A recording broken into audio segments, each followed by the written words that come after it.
ہاں اگر ظالم بادشاہوں کی کچھ تمہیں اکا دکا مثالیں ملتی ہیں تو میں اس کو اسلامی مثال نہیں سمجھتا. اسلام سے جس کا تعلق ہوگا وہ ظلم و بربریت نہیں کرے گا. اور دوسری بات آخری میں آپ کو بتاؤں، یہ دور بھی وہی ہے، پہلے کا دور بھی یہ چلتا آ رہا ہے.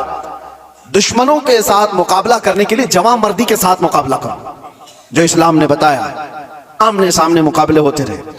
لیکن پہلے سے میں نے دیکھا ہے، صرف اور صرف اسلام کو چھوڑ کر میں بات کر رہا ہوں، دنیا کی ساری قومیں دشمن کو ہرانے کے لیے، مقابلہ کرنے کے لیے جن چیزوں کا استعمال کرتی آ رہی ہے وہ ذلیل چیزیں، دو چیزیں، دولت اور عورت. وہ اپنی بیٹیوں کو تک دشمن کے گھر بھیجنے پر راضی ہو جاتے ہیں. کتنی ایسی مثالیں آپ کو بتاؤں.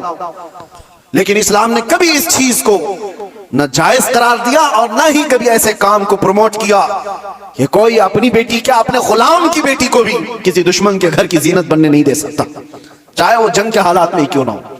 جنگ کے حالات میں کیوں نہ ہو. سلطان صلاح الدین ایوبی کے کتنے سپہ سالاروں کو خریدنے کے لیے صلیبیوں نے اپنی بیٹیاں بھیجی، کتنی بیٹیاں بھیجی. وہ وفادار خواتین آتی تھی ان کی، اور یہاں پر ورغلا کر کے اپنے دامے فریب میں پھنسانے کے لیے ہر ممکن کوشش کرتی رہی. سپاہیوں میں شہوت کو پھیلانا سلطان تک پہنچ گئی. آج بھی کئی بادشاہوں کے حرم سراؤں کی زینت بنی ہوئی ہیں دوسروں کی بیٹیاں. یہ زمانے میں ہر قوم اپناتی آئی ہے، لیکن اسلام نے کبھی اس کو پروموٹ نہیں کیا، کبھی نہیں. بلکہ صدیق اکبر رضی اللہ تعالیٰ عنہ کے زمانے میں ایک یہودی خاتون آئی اور کہا میں مدینے چھوڑ کر یمن جانا چاہتی ہوں.